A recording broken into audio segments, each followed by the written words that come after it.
So here we have the mast off on the Catalina 27, and the deck had delaminated.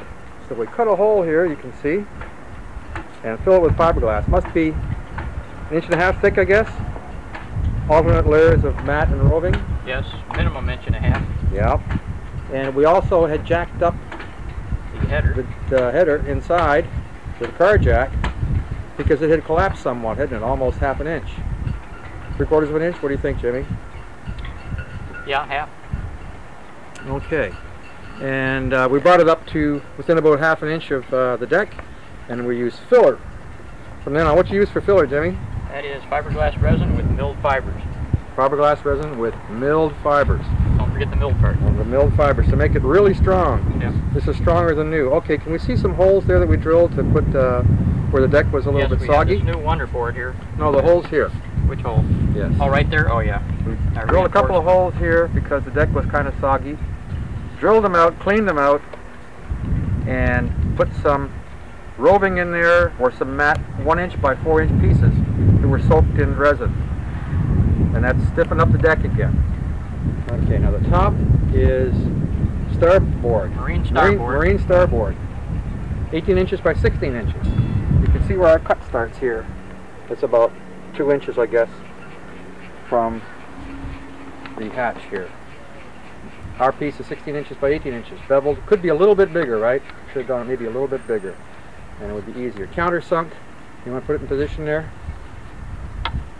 And we'll see how the tabernacle goes on there. Did you grab that tabernacle, Jimmy? And our tabernacle. Just set it right in place there.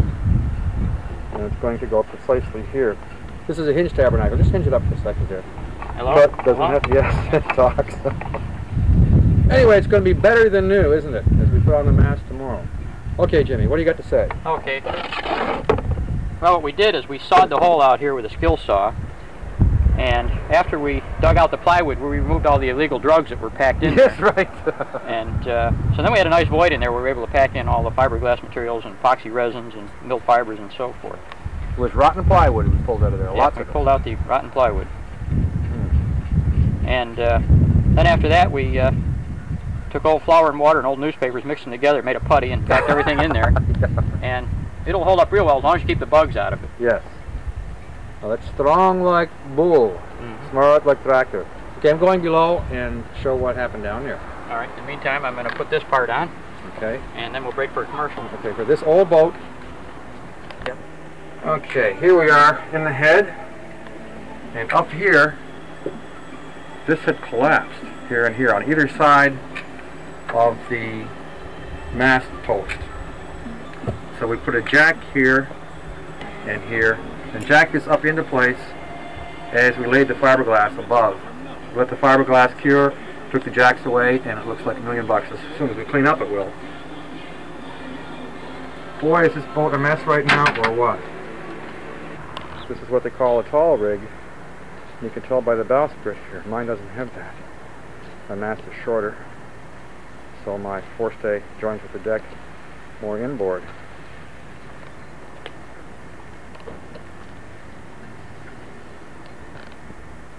See, this one has an anchor locker, so I think it was after 78 or 79 they started making those with anchor lockers.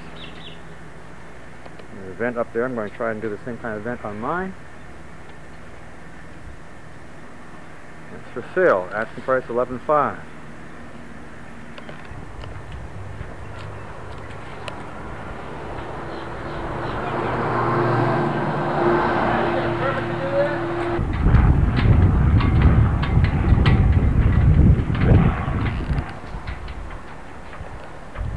Split backstay.